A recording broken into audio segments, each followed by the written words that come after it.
So, different episode today. We, I guess you call this the round table.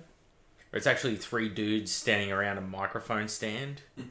We're not standing. Yeah, we're all too fat to stand. That sounds more like a music audition or something. Standing? No, have you met Warhammer players? No, so I know there is some stuff in the background there. I've just picked up like generic loyalist page over on like Games Workshop's website. But we played, 16,000 points? Give or take. Game yesterday. We had multiple Primarchs on the field. We had a ton of vehicles on the field.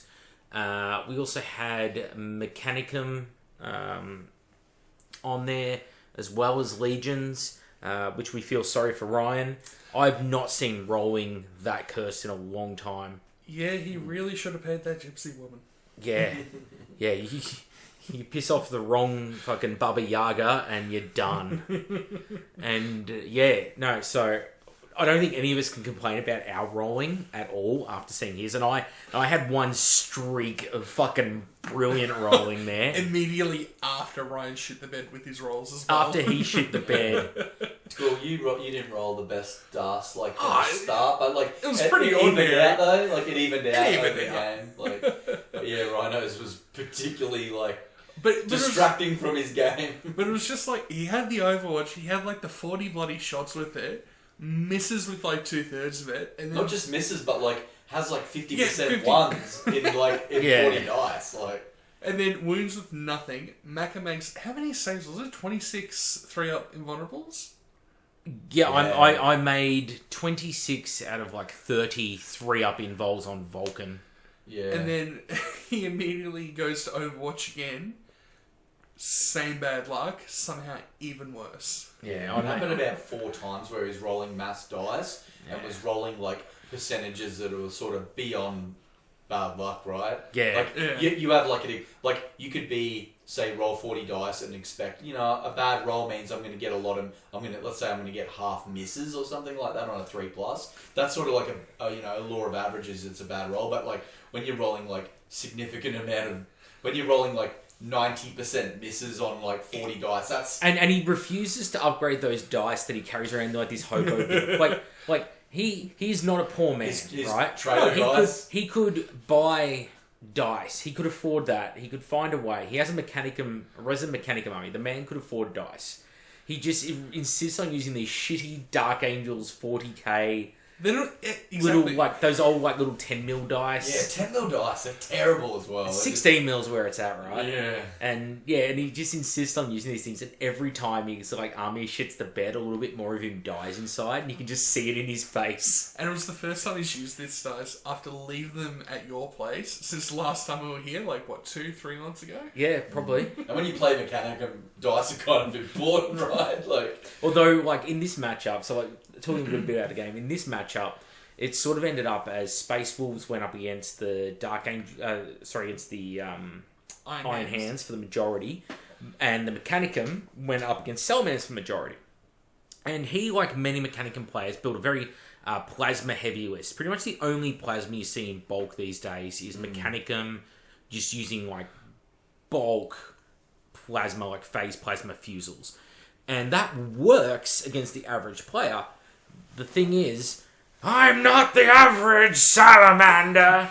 It was salamanders. And so he had a -1 on his to wound rolls, army-wide against me. Pretty much, yeah. And every unit he was shooting at was either Pyroclasts or Terminators, specifically Fire Drakes. Yeah. So it was I gained invols against those weapons. Yeah. I had multiple wounds. You rolled particularly good. I rolled well on my saves. You rolled well on your saves, really. Your rolls were pretty average, but where you excelled yesterday was definitely your saving throws, across the board. Really attacking, I did awfully with my rolls, but on my saving, I did fantastic. Yeah. So my Venator missed its only shot that got to fire at the Spartan. I just missed outright. I didn't roll one. I rolled double twos. That's it. Do you think the distribution of the deployment could have changed things if I was on your side, Macca. The Space Wolves were Really deployed a on your very side, different game. and then the Rhinos Mechanicum were over on Darcy's Iron Hands. Do you think the game would have went in a more interesting direction? I think it would have been more of a stalemate on my side, but I think Darcy would have pushed straight through because the Mechanicum just didn't have enough anti-tank. Yeah. Like, he was struggling with mine and only had 3 Land Raiders, a Spartan, and a Venator, armor-wise. Whereas Darcy had... What do you have? Jesus, that game. So, I had 3 Predators by themselves, just autocannon, heavy bolter sponsons. 2 10-man attack squads in Land Raiders, just no upgrades there. 3 Contemptors with the Super Cynical, Fist, Melter Cannon, and Melter Gun in the Fist. What else did I have? Had 2 regular Sicarans, Laser Cannon Sponsons. Laser Vindies? Yeah, 2 Laser Vindies in Squadron, 1 Laser Vindy by itself, a Sicaran Venator by itself. Didn't have the Gorgons that I normally run, but I did have a Spartan with 10, just basic bitch Cataphracti with fists, Ferris and a Chaplain, and a Spartan with a Flare Shield. And I think, that was everything. Those the fact that we were running those Chaplains in our Death Stars, it's sort of an auto include, really, isn't it? For you guys, it was. Yeah. I didn't. Imagine if you'd had a Chaplain. I think those Chaplains in the Death Stars are fantastic if you're playing that sort of a game. It wouldn't have made a difference for my Salamanders because Russ coming in early with the fucking chair over the back of Vulcan's head, like, you hit so many instant deathing attacks at initiative 7 With Brutal 2. Brutal 2. My remaining, so I was already whittled down heavily. I'd been getting shot by Mechanicum for a few turns. I'd been through close combat with Mechanicum. I shot you as well too. Don't forget, I took a couple as well with some las cannons. Maybe las cannons. Yeah, Falchion shot you. Yeah. And then, so by the time my guys finally got into, like, you charged me. You're charging with a full health Faragya unit, like, basically unblemished. With Chaplain, with Russ, you're getting the charge as well. All of your charge bonuses. You had the Howl of Morkai. Like, it was a perfect storm for Russ. And so I had, like... Howl of the Death Wolf. Howl of the Death Wolf, sorry. Yeah. I had Big Barry, my Praetor, in my Salamanders, who's the Praetor with the Mantle of the Elder Drakes. So battle-hardened 1. Having that +1 strength on top of that weapon, it really made a huge difference with bringing Barry out of the picture, Like, if we didn't have like the Ferris and the other Terminators coming after, I think that squad would have been able to do a lot more damage. Oh, definitely. I mean, the fact that you guys deployed them together was a huge, a decent strategic move, because even if you lost one, you knew you could clean up with the other one, right? Yeah. Well, it's not just that. It's we had 2 Primarchs with retinues versus your 1 Primarch with retinue. It's, we knew where yours was because the mission started with Randy's Space Wolves. He had to deploy Russ, his retinue in the centre. Not in the centre though, within like X amount of inches. I think we picked 18 in the end. It was originally for 12 inches. Within 18 we went with. We went within 18 because we were playing on a 6x8 table, which is actually a really a size, I think. Yeah, I thought it was a great size for that size. Yeah, it was so much nicer than playing a longer table, like a 12 by 4. Yeah. Well, the biggest thing was that because we had the 36-inch No Man Land, we couldn't pull off shit like turn 1 charges. I know normally, like, I love my Laser Vindies. They're a fantastic tank, but only having 36-inch range, it meant a lot of my shit didn't actually get to fire turn 1. I had to really get myself into the position to fire and line up those turn 2 shots. That almost makes it better in a way, though, because it stops that turn 1 landslide of like, oh, the Iron Warriors player got turn 1. Well, I'll just bend over now. Please spit before you put it in. I actually think playing on the bigger table in that context, it was really good for all 4 of us as well, in the way that, like, the things that we know how to use them, it forced us to make different tactical decisions, which made the game exciting again. It did help. So with those that retinues and that, and the one surviving Myrmidon, I would say. It wasn't a Magos, it was a Myrmidon. It was just like hanging around watching this battle go down in the center. So like Vulcan's unit just got evaporated by Russ alone. Don't forget to mention that your unit did clean out. That unit did smash a very expensive Mechanicum unit. It did, but I mean, there's not many more units than Fire Drakes and a Primarch and the Salamander's Praetor with Battle Hardened and a champion charging into like Myrmidons. What was like they're Myrmidons. They're not. Yeah, they were, but like in that same context, like you got to remember charging into them. You wore some Myrmidon shooting, then you wore the Overwatch. And then he lost, sure. He lost all his best but again, life, he's playing to my strengths. Oh, 100%. Which is the difference, right? Yeah. Whereas, like, and I was depleted. I was down to three Fire Drakes, including the Sergeant. Yep. Big Barry, my champion who was locked in a challenge, and Vulcan versus 10 Varagia, was it? Or no, eight, I think. Six Faragir, Speaker of the Dead, and Russ. Right, and it's like, so when Russ came in and puts his wounds down, it was like, I think I had to make like 7 3-up brutal 2s, and they were all strength 10, instant dead. And because I charged, I was weapon skill 6 as well. So you were hitting me on 5s. For the rest of your weapon skill... No, 8 for on the Russ, Varagia. 6 on the Varagia, that's right. Yeah. So all of my Terminators died without getting to throw a single hammer down. Vulcan's still left alive, but then, so I'd lost my Praetor without throwing a single shot. I couldn't use my advanced reaction as a Legion because I was already engaged with the one surviving Myrmidon. You fought back because we were both initiatives. Vulcan was all that could fight back in that combat. You'd killed all the other Terminators. Because it was my Great Frost weapons going initiative that... No. It was just Lehman Russ's attacks. Lehman Russ cleared up pretty much everyone else. And then the Terminators did the work on Vulcan. Yes. Yeah, so then it was like all of the Varagia throwing their attacks at Vulcan. Yeah. And normally you go... It's not ideal because Varagia with Frosthammer combo is so insanely strong. But you had hatred. Yeah. And this is where the whole having a chaplain... or Speaker of the Dead, in your case, attached to the unit. It made a big difference to the outcome. Because instead of you hitting me on 5s, you're hitting me on 5s, but with rerolls to hit. Yeah. And then it's 2s to wound. Or 3... Yeah, 2s to wound, because you're strength 9.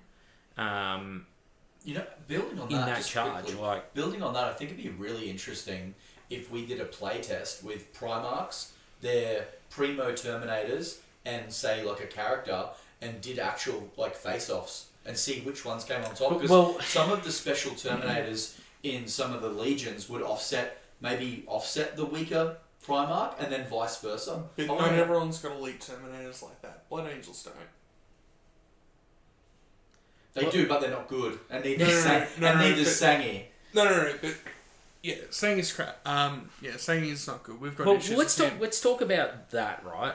Like, before we even unpack if you put Terminator retinues and their Primarchs against each other, putting the Primarchs against each other, like, we did it at the end of it. I've got everyone. I've got all the Primarchs. So, and I also have, although I haven't built him yet, I've got the Fulgrim Transfigured. So, it was a case of, let's throw him up against Russ, because I sat there during the game just watching Vulcan crumble before my eyes. And I won't say I'm pissy about it. I was literally going through the stages of grief. Like, I couldn't comprehend it at points. I'm like, wait, no way that's true. I was like the bargaining, like, oh, maybe if this happens for me, it'll all... Well, surely it's got this extra rule somewhere. Yeah, and I was looking through it, and it was like, no. And then it was like, you were higher weapon skill, you had more attacks, you had brutal. I don't have brutal on my hammer. And then I was like... Your two-handed hammer? My two-handed hammer that he's holding in one hand on the model. Non-brutal hammer, but then you've got brutal on regular thunder hammers. I don't get it. And you've got brutal on a fucking sword.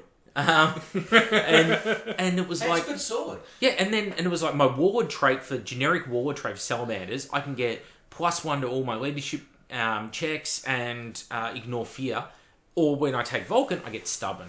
It just becomes irrelevant. It was like that's Vulcan's gift to the army is stubborn, and it's not that good of a gift, really, is it? Stubborn is good, but compared to what other Primarchs give, it's like and something else. Yeah. And it's like he's the same points of Ferris. He's got no machinator array, or he's got no servo harness. He's got no graviton shredder or plasma blast or any of that sort of stuff on him. Yeah, but Mecha, surely Russ... He does have a heavy flamer though, but he's got no battlesmith like Ferris has. No. He doesn't have a hammer anywhere near Ferris, because Ferris has the best Primarch.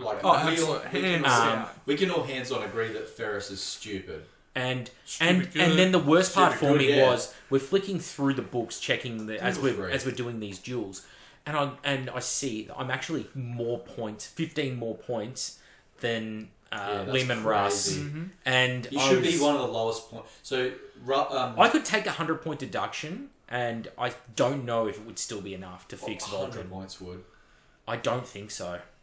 It wouldn't be. It depends, because it's like, I bought another army that doesn't have a Primarch. There's that too. You know? If you're playing it, but it's like I could take another 1.5 Fire Drakes. It's like, like it's not enough, because like you cleaned out a very, very expensive Praetor and 3 Fire Drakes. A very depleted.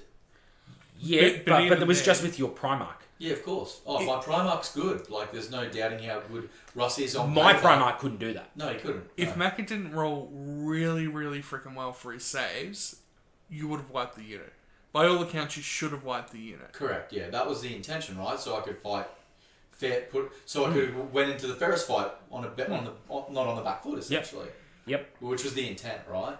But when we did that fight, I went in there knowing that was going to happen.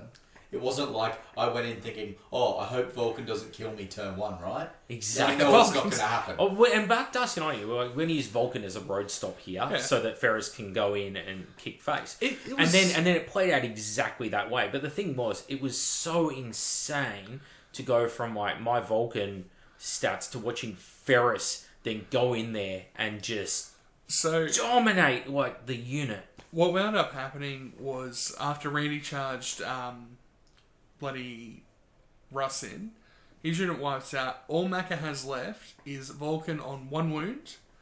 Ryan had his Myrmidon Lord, the squad sergeant for Myrmidons, in there. He was depleted though. There was a lot of dead Fire Drakes already. Yeah. If Macca had a full squad of Fire Drakes, it probably wouldn't have been as bad, to be honest. Yeah, but then again, if he'd also have a bit more average rolling, it would sort of pan out. There's many different ways of getting But mine and Darcy's Death Stars didn't get touched by shooting. You definitely did. You had 2 turns of shooting. I was touched very inappropriately. And a turn of combat where you just got unlucky in some points, like where you'd lost a Fire Drake to like a random Myrmidon. The thing is, I'm not bitter about any of that, because like I said, like any bitterness I might have in that game was made up for by that like insane saving throw streak that I went on. Right? I'm like, well, that was so good. I just got no grounds to complain here. But coming to the end of it, I'm like, how did any author conclude that was fair and balanced in a game? It was so far beyond negligent writing and bad writing. It's like, I want them to sit there, like, face to face and justify it to me, how they figured out that Vulcan should be at 465 points in that situation. So his strength 10, AP 1, instant death on his hammer. All the other Thunderhammers in the game are brutal something. He's not brutal, right? And brutal, as we all agree, is a clutch rule that shouldn't exist. But he's also like, you got Ferris. He's strength 12, brutal 3. And he's got all of his extra like guns, and he's got the ability that he gives his whole army feel no pain, only 6+, but and he gives his whole army 5 up, it will not die on all its vehicles. And he also gets a 2+ battlesmith roll to repair vehicles. Yeah, he's got the same strength, same toughness, the same. He strikes an initiative with his hammer. Initiative. 3 up invul. 3 up invul. Yeah.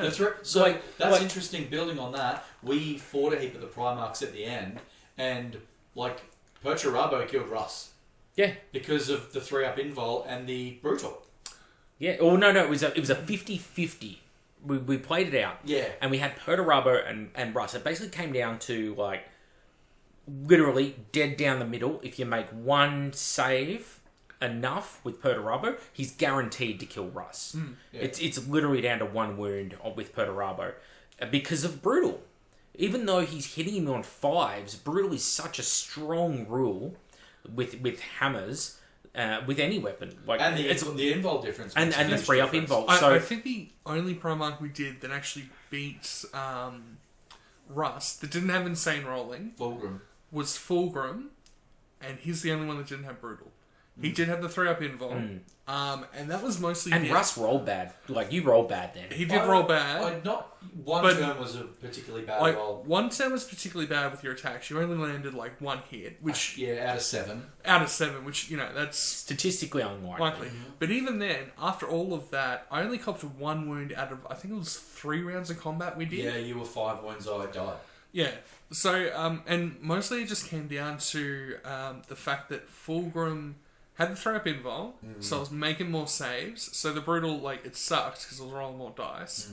But, it helps. 3+ in Von is it doesn't seem like much when you're rolling 1 dice, but if you're copping, when you're fighting a Primarch, you're kind of getting hit by about sort of 5 to 6 dice. So when it comes time to take that save, that 3-up ends up scaling up to being much better.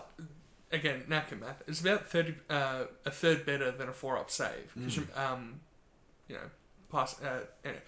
The other thing with Fulgrim was that his rule that gives him more attacks for every point of initiative higher than is the opponent just really helps sort of seal the deal, because he doesn't have Brutal. And his swords are, he's got a Fleshbane sword, but Fleshbane doesn't affect Primarchs. So you're relying on the +1 strength Fireblade, which, again, strength 7 weapon with Murderous Strike 4-ups, not a bad weapon. Until you're into a Primarch where it's most of them are toughness 7, or sometimes toughness 6. Actually, Russ, he's toughness 6, yeah? Yeah. So it's okay, I'm hitting on 4s, winning on 3s, had some decent rolling. Yeah, it's just enough to get you over the line, and 3-up keeps you in the fight. Yeah, so it goes to show, this is the test, and this is the test that, not to be too much of a prick here, but the writers should have done and never did, is what we did. Is kind of what we did when we put Primarchs one after the other against each other after the game in just a mano-a-mano duel. And it was you put a Vulcan against Russ, it's just an outright, and I'm just going to use him as an example because they hammer Primarch with a 3-up invul. Dies outright, right? There's not even fucking close. Then you put Perturabo in there, and it's down to the wire, because even though you're only hitting on 5s because of the stupid changes to weapon skill this edition, it's hey, I hit twice, cool. I'm probably going to put 4 wounds on you anyway because of this Brutal hammer. Because you're winning on 2s. Yeah. The strength and toughness made a big difference in that scenario. Exactly. Yeah. And then so it's all of a sudden Russ goes from just demolishing the opponent to taking on someone with the exact same. In fact, Perturabo had a lower toughness. So taking someone with the same stat line as Vulcan, but now that Brutal is in play, it goes down to the wire. And then putting Ferris in there, it's not even close. It was the first turn. Ferris just caved. Just pasted Russ. He just domed him. Well, I think if you roll average, Ferris kills every Primarch in the first round of combat, because Brutal 3 is just that fucking insane. Because what happened, I think with Randy, it was it was 6 attacks. Yeah. From Ferris. Yeah. And it was I had the initiative too. Yeah, you had initiative. You struck first. I He did one a wound. I did 1 wound. Because that 3-up invul again. And then he did. He overkilled me by 7 wounds or something. He did 4 hits, which is decent roll. Yeah. But then it was 4 wounds became 12 invul saves, and it was 50-50. That's enough to kill Primarch on average, because they're all 6 wounds. The other thing, going back to how it actually played out in which is stupid. It is stupid. But what made it really different from a lot of other, normal games where you got your Primarchs fighting, because there was the existing combat going on, Maka had a champion that stayed alive, so the champion has to declare a challenge. And Randy, wants to go over the Primarch kill with Russ, so he just throws up one of the Varangian Terminators, which is the rare... I don't know. A lot of people the smart way to play Primarchs is you have their bodyguard fight the challenge, so that way the Primarch can dish it into the squad and actually kill through the squad, because they've got the better... they can distribute the chaff. Exactly. And they do it usually at initiative, unless you're Perturabo with Forgebreaker. Yeah. What a chud. Yeah. But in this game, because, Macca's champion survived, Vulcan was on 1 wound, I was able to come in and charge. Because there's a challenge already ongoing, you can't have 2 challenges, unless you're Angron, who's the only one that gets around this. So Ferris comes in, Russ strikes first, Randy's like, no, got to get the Primarch kill on Vulcan. Kills him, cool, no issues. Ferris is up next, he's like, cool, I'm going to swing my hammer, and there goes all the Varigir. And it was literally all... Pasted the whole... everything out. Yeah. Because I think only 1 got taken out beforehand in the previous round of combat, if that. 4 died in the first lot. No, not the Varigir. No, sorry. Ferris killed 4 in the Ferris first killed swing. 4, Vulcan killed 2. Yeah. And I had better hits and wounds than you did. But I didn't have brutal. Exactly. You didn't And have then brutal. what was left, your power fists pretty much finished me off. Yeah, so the rest of the squad was the chaplain, like I mentioned before, but they're only Legion Terminators, so I needed 5s to hit. But when you throw in Hatred, I think it was 29 attacks all up. I think I hit with 25 in the end. And at the end of the day, Power Fist is Power Fist. Yeah. There's still Strength 8. Still Strength 8. And Still AP 2. the other thing as well, it's not a challenge. So Ferris is also hitting on 3s because it goes by the majority weapon skill. But yeah, so with the Power Fist, I did roll hot for hits. Like there's no getting around it, even with 3 rolls. Like, yeah. only missing 4. That's pretty good luck. Statistically good. What, 29 dice or something? Yeah, 29 dice, 25 hit. Yeah. And then all of them wounded because 2s. Yeah. So then it's like, cool.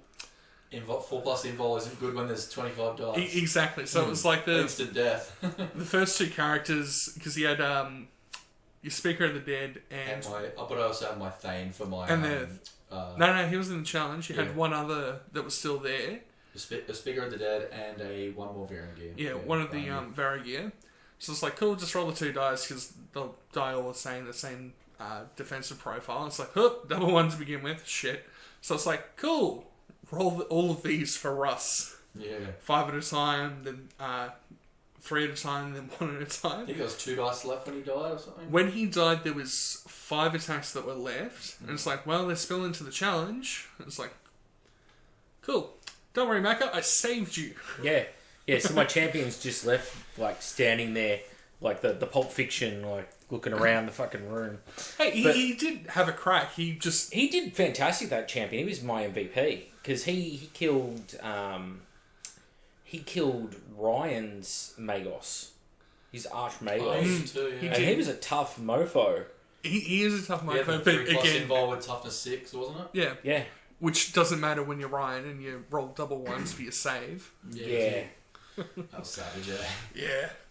But, whatever. And we got there. So, another thing that we found with the Primarch dueling... so, I joked at the start, half joked, because it was really happening to me, the stages of grief. But I got to see it happen twice more. Oh, God.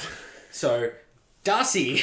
No, I wasn't first. It was Ryan first. I know he was first, but I want to talk about your situation first. So, you played Fulgrim first against Russ, right? Yep. We all agree Russ is currently busted, but he's far from the only Primarch who is currently busted. Exactly. And we're grading this on a scale of Primarchs here. Yeah. Right? Primarchs being measured against other Primarchs. We're not talking about them versus armies, because all Primarchs are going to be good in general on a tabletop, just for being high toughness, high attacks. And you're paying the points. You're paying 450 points a model. Exactly right. Even the worst right? ones still give some sort of buff. Yeah. And if I was coming in to try and fix it, Russ would not be my first target. It would be Ferris. But he's perfect. So no offense to the Space Wolf player in the room. Russ is just a victim of circumstance in this situation.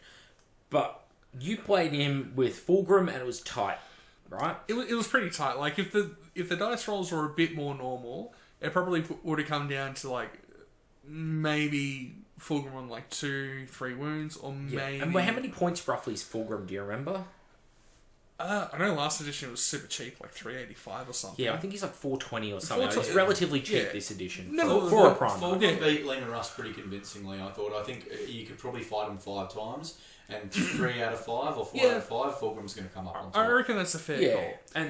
But then what happened when you tried the 700 point nearly Fulgrim Transfigured?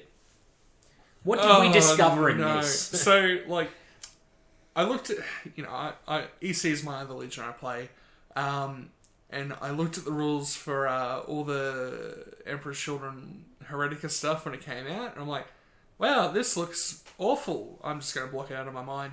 So I hadn't looked at the Fulgrim Transfigured profile, and the only thing I remembered was the good weapon profile, which is the one with Brutal 3. It's like, you capped at 3 attacks. It's like, oh, that's a bit rubbish. Whatever, I'm never going to play him. I'll grab the model one day, but yeah, never going to play him. So Maka, I've got the normal Fulgrim entry out. I'm like, awesome, sweet. Maka dumps the Heretica Sentry on top. It really is taking a steaming dump on top when I put that book there. I fucking hate that book and the people who wrote it. It's such a terrible book, but I honestly would have preferred if you dropped your Dax and just took a shit in front of me. Because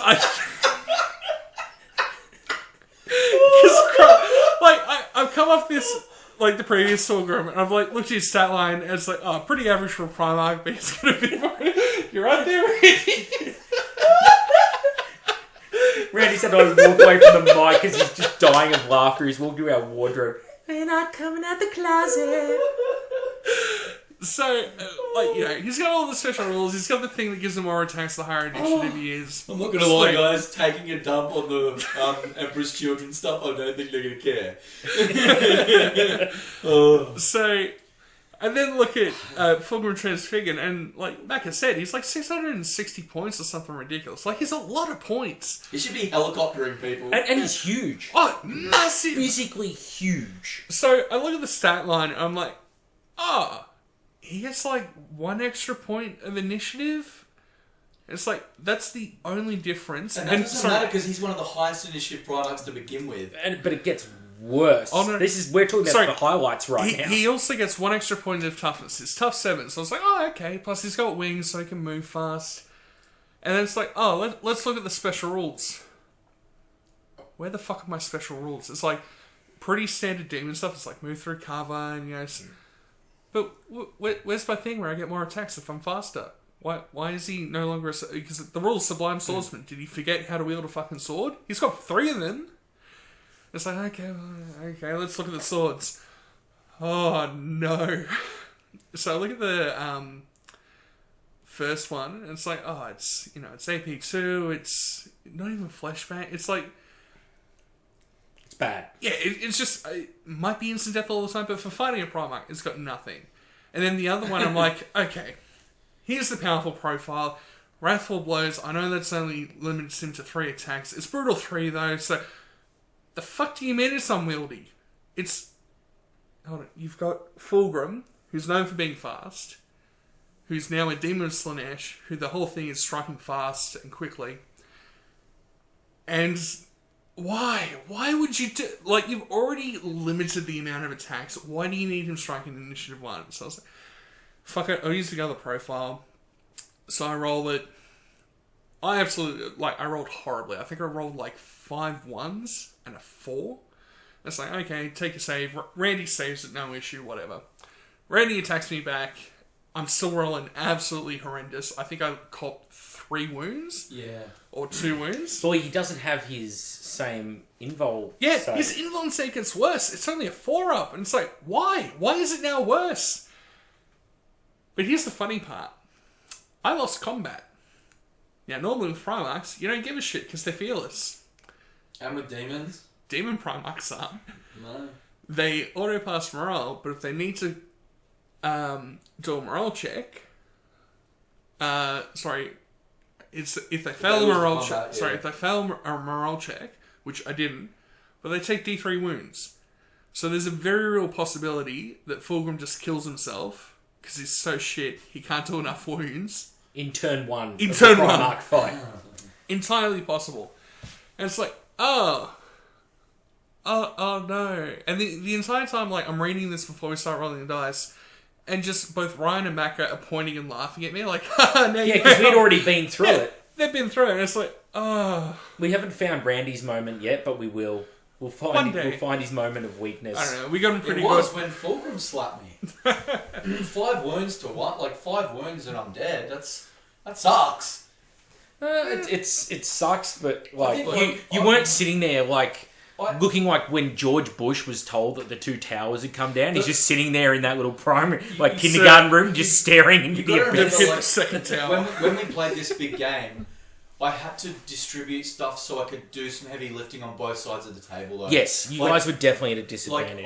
So I had to try and target prioritise what Darcy was going to be firing at me, depending on what he was going to be sending at me. So I had to kind of juggle what Darcy was doing, but I also had to try and do some side quests on Macca as well to try and soften the blow that was going to hit Rhino, but also to make it that when Russ and the Terminators got out, that I wouldn't just get mauled and over flooded. Because you guys having Ferris over there as well, I knew the outcome was going to end in my death, right? It was always going to happen. However, there had to be a way for us to crack some armor 14 because there was just so much armor 14. So I had my Falchion and I had to semi-sacrifice it by doing some target priority early, killing some stuff that would shock pulse me or affect me or could take me down quick.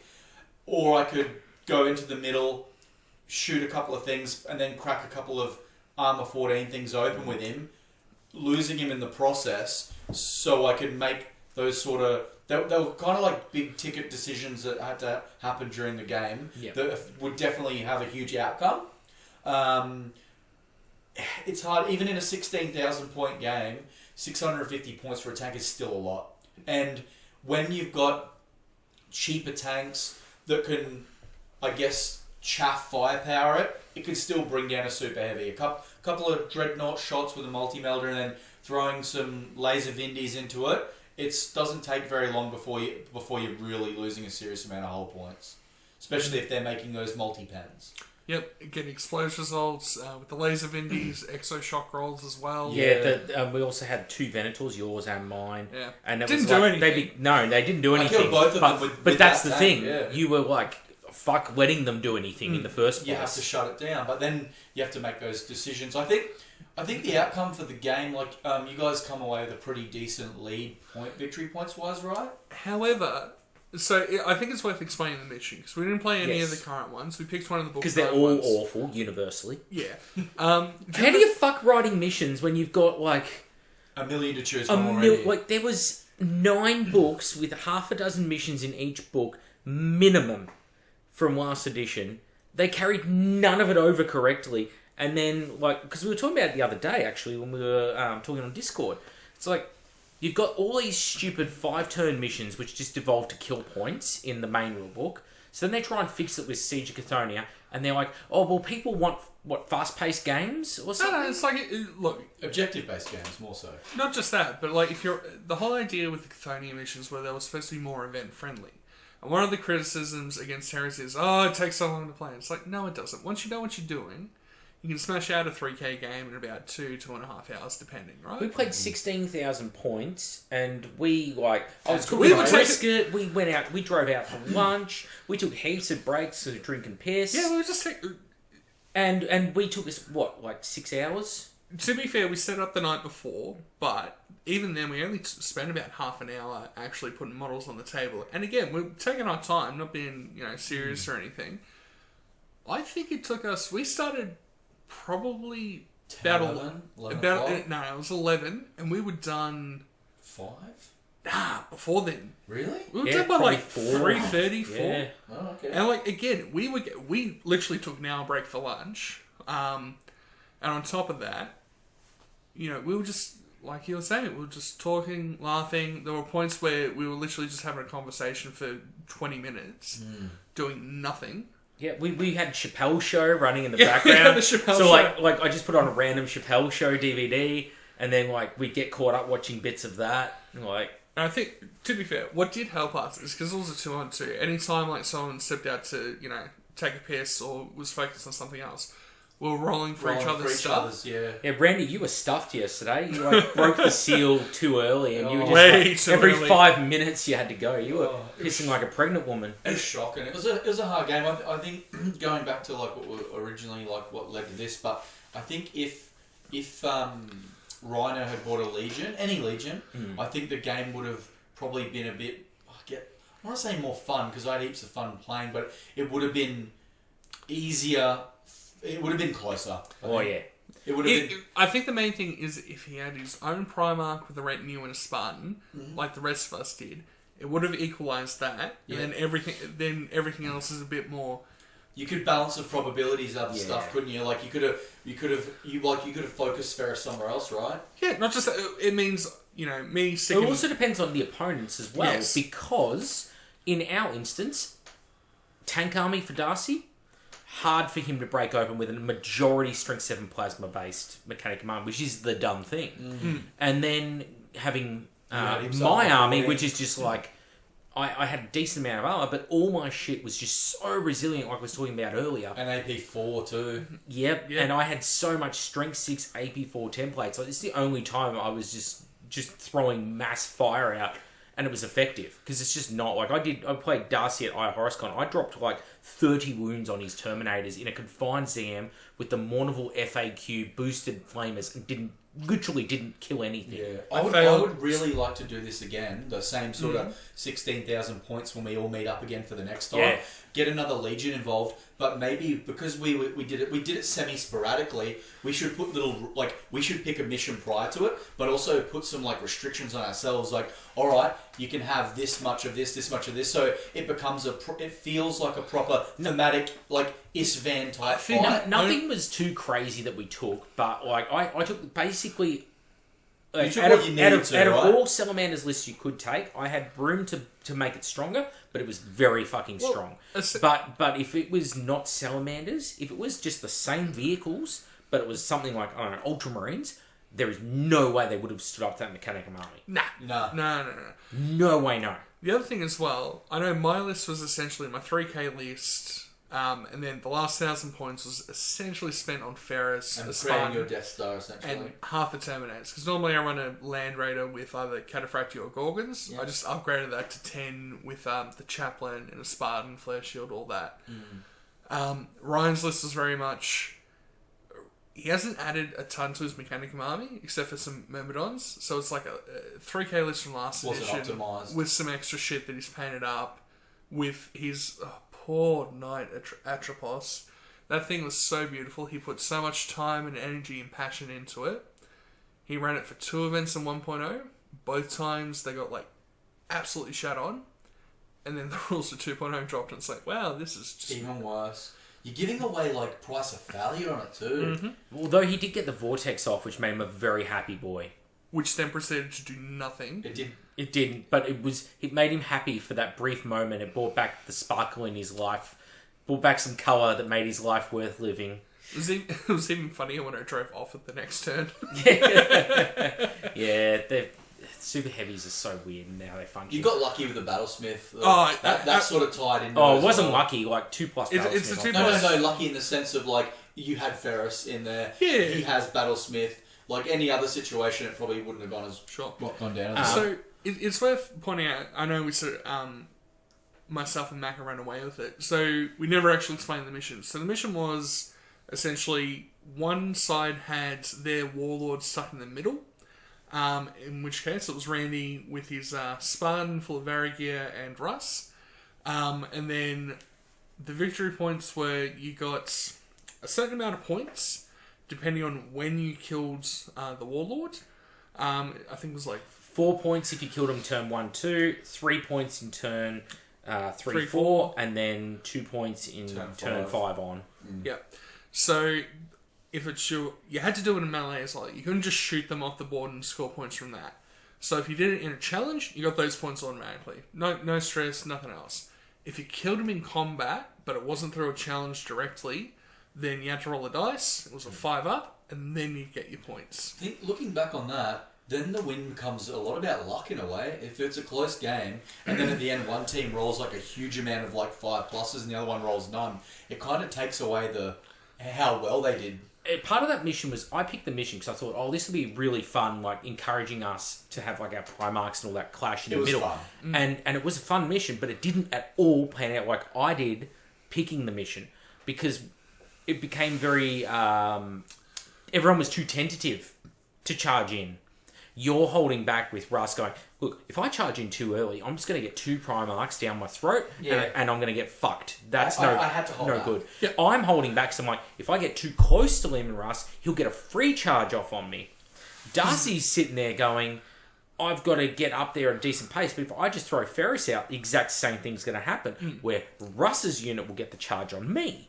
So all 3 of us are in this same dynamic of taking it very cautiously. And not just that. Which you would do in real life. Oh, yeah, obviously. Of course.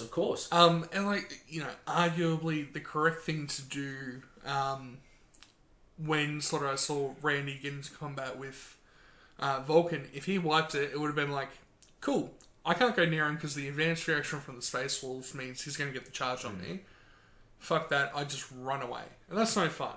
So it sort of did work out a bit better that, the combat was held up and it's like, okay, we can actually fight in the middle without me just getting pasted. I also think that the mission didn't carry across Volta 2.0 with the only being able to have single challenges in the combat. No, that was the case last edition as well. Oh, it was too? Yep. I would have liked to have been able to, I guess maybe what we could have done is to offset the fact that we're playing 4 players in a 16,000 point game to maybe bump it that there could be 2 challenges in each combat.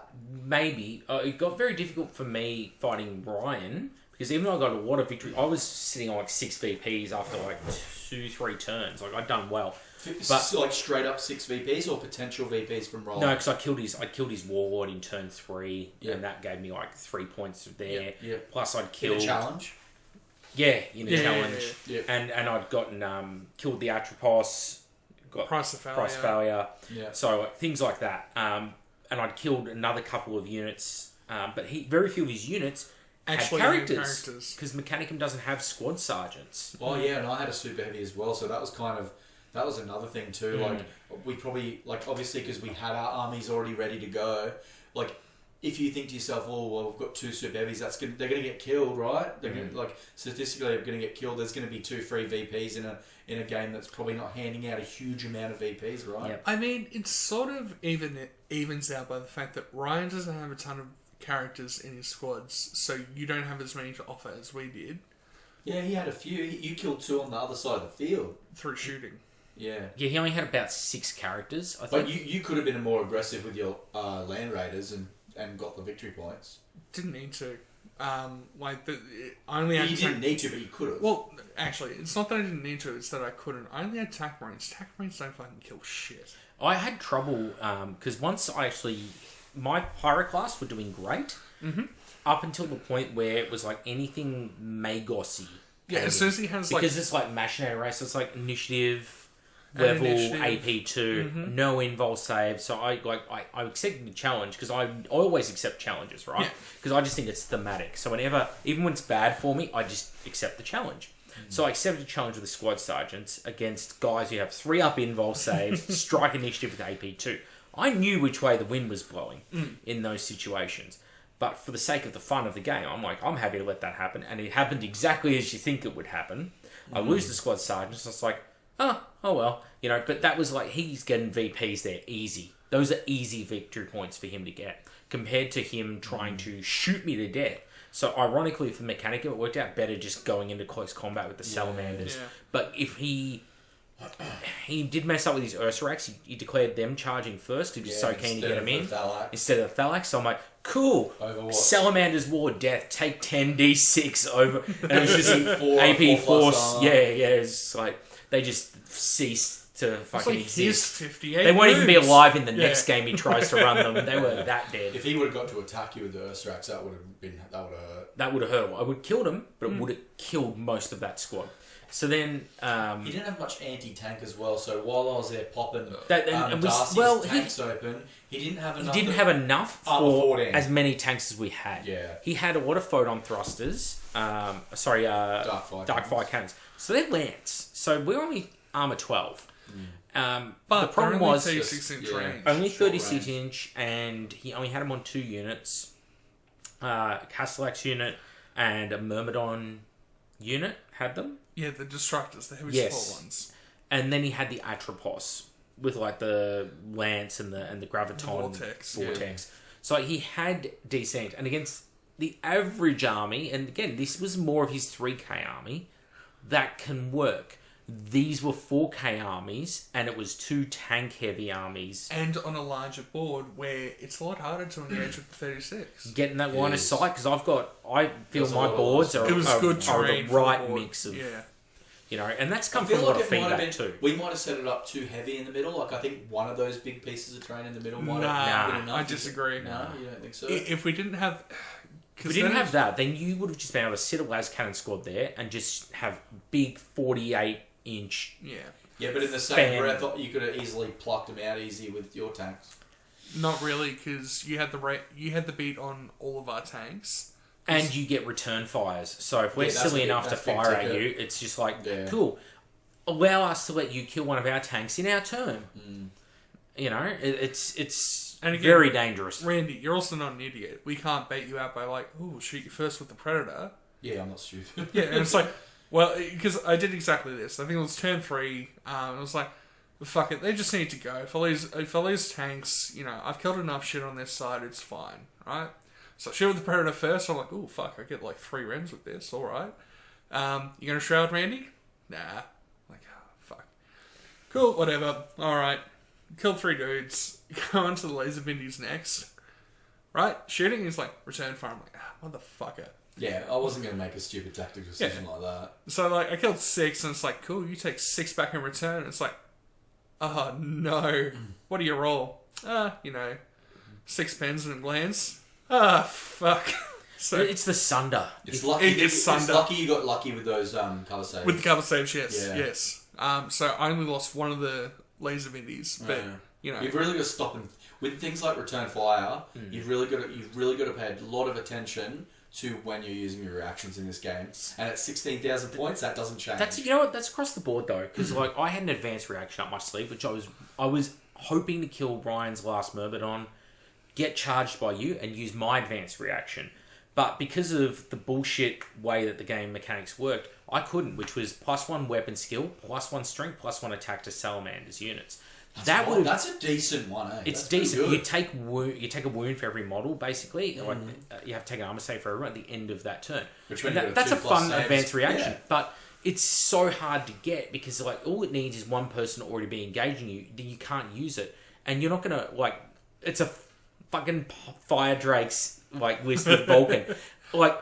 When Ryan charged with like the Myrmidons, like I don't need this for fucking Myrmidons. I'm not going to use this reaction and waste it here. Maybe I should have because I could have killed them. Because it could have been really Well, short. And he was on like he had like a 2 wound Myrmidon left, but it was only because he had the bullshit of Stubborn. Hold on, but which even I've now come to loathe Stubborn after the game because it's like you've watched a Primarch and his bodyguard demolish a unit. Ignore the fact that my entire army has stubborn. I am a robot. I don't care. Beep boop. Beep boop. I'm My whole army had Stubborn, never came up because I'm so used to running leadership 9-10 Salamanders with our Rite of War and Warlord trait that I don't.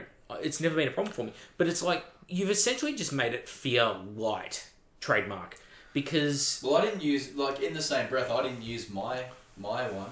Like my special one was only going to. Well, I did. But your one, we played around your one. I'm not talking about my reaction. I'm talking about my Legion trait. Running and then charging because I didn't get the opportunity to use it at all anyway. It's like that. But thing also, of like, your list, the list as is, couldn't really take advantage of it because all your infantry that you wanted to start with was embarked. And like, if you've got the transport, you should be getting it close enough that you know it doesn't matter, and you also can't run off the disembark. So I'm the gonna. problem was if I would have drove my transports. If I would have just been too pressured... You should have been way more aggressive with them. You think so, but if I would have been more aggressive, you would have just... So, in that same thing, you would have cracked my tanks open, like that with your Iron Hand stuff. And I would have just eaten 3 Contemptor Dreadnoughts, and then a heap of fire from Predators. So But it would have been a suicide mission. You would have been more aggressive with the Tech Thrall Shield as well, because all you have to do is tie them up for a turn to get around them. Because it's like, okay, I spend the turn killing Tech Thralls, I consolidate. It just gives you that time to do something. Because don't you have a bunch of hidden power fists in those squads? Only 1 in each squad. Okay. I thought you had a bit more anti-tank. No. Because you could have run up. Yeah, he didn't have the tools. If I'd had melter bombs in there, I definitely would have done that. Even then, if you could get past the dreads to any of the Rhino chassis vehicles, you're hitting rear armor 10 with crack grenades. You only need a 4 up to pen. Sorry, to glance. You know what I would have done differently? Like, if in that situation, I think it would have been better. In that particular situation, would have been a veteran squad with a melter gun and a multi-melter, or melter bombs or whatever, and then I would have button rushed them up there and know that I'm gonna die up here, but I'm gonna go down swinging.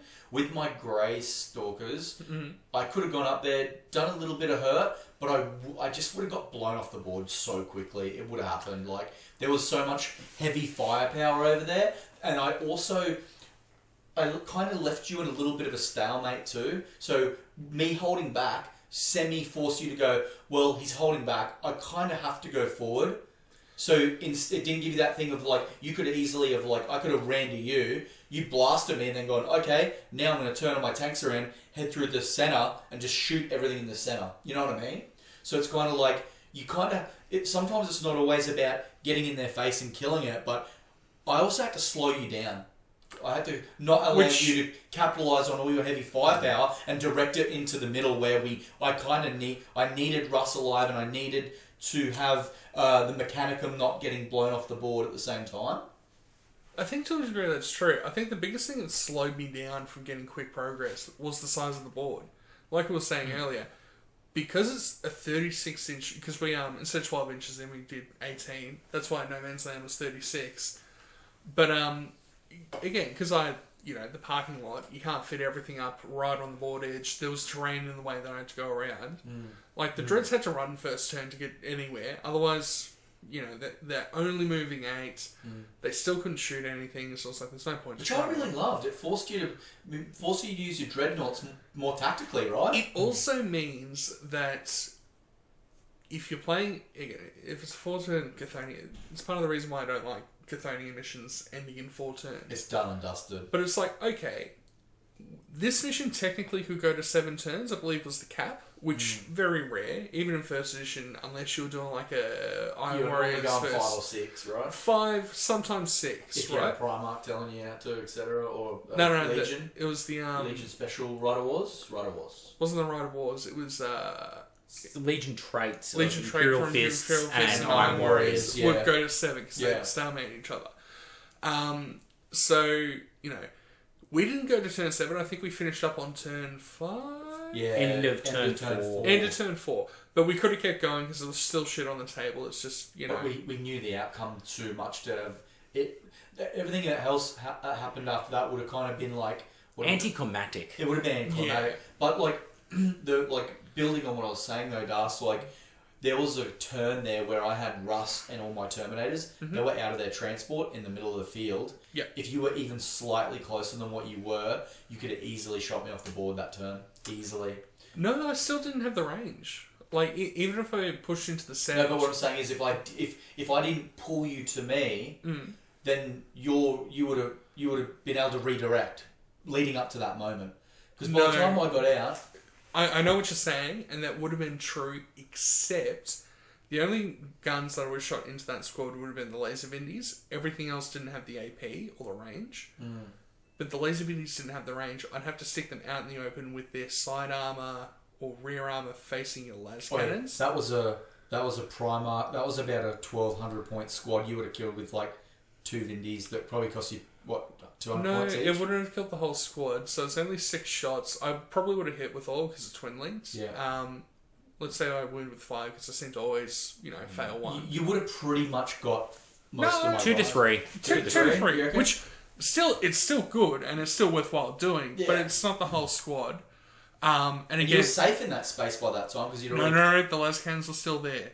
Oh yeah. So and the dread was still there. Yeah, true. He didn't. Actually, I don't think I killed that double you dread. didn't. I knew straight away when I deployed. I knew because you guys were deploying either side of each other that lane had to be locked down. Yeah. So I put all my firepower there, which I knew would force you to car park in the corner, which was my intent the whole time to make sure that you guys couldn't unite the clans essentially, and then just because you guys like if it was me and I was on your team, I would have pushed around like that. Absolutely. I would have pushed around, then I would have cleared the line. You had Land Raiders. You get shot in the side, a land raid is not that hard. Having that fire lane there was a direct separation, trying to think, all right, let's keep him that way a bit. Let's try and strengthen our unity over here, fight Macca, try and kill as much of Macca's stuff as we can, keep you tied up, coming towards my line. So by the time we'd finished over here, you were like you're pushing shit uphill coming back round it. That was my intent, like on the bigger picture things, but it just doesn't always work out, right?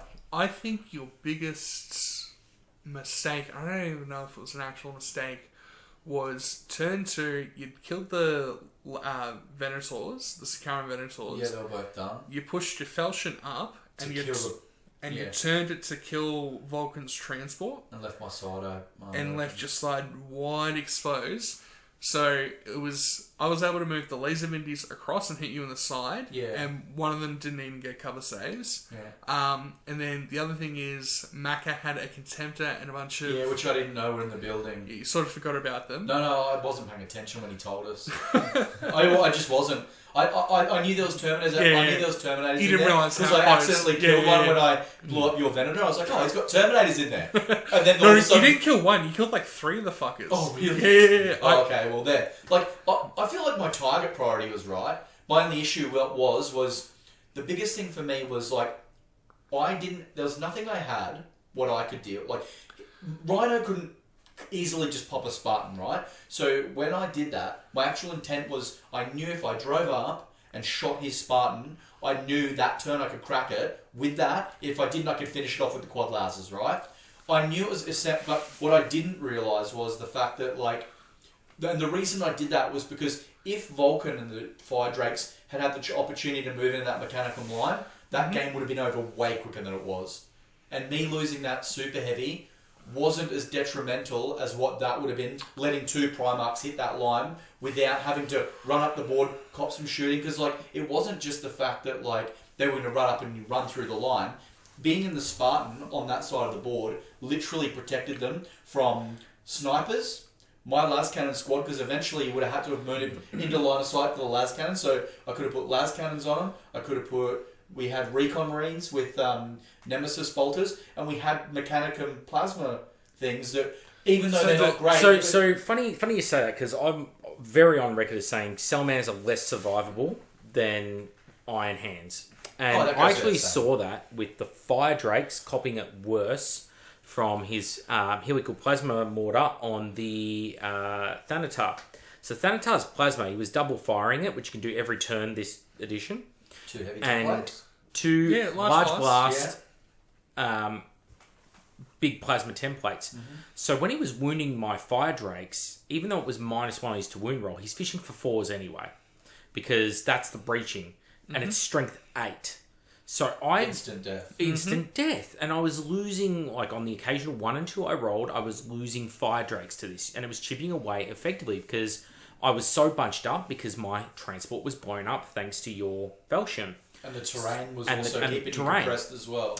So I'm in a really tight cluster. So he's landing like 15 wounds at a time on me. You're going to fail a couple of 3-ups there. And you're not getting the reroll because it's the AP, the breaching. So I'm instantly losing whole Terminators to like a single failed save.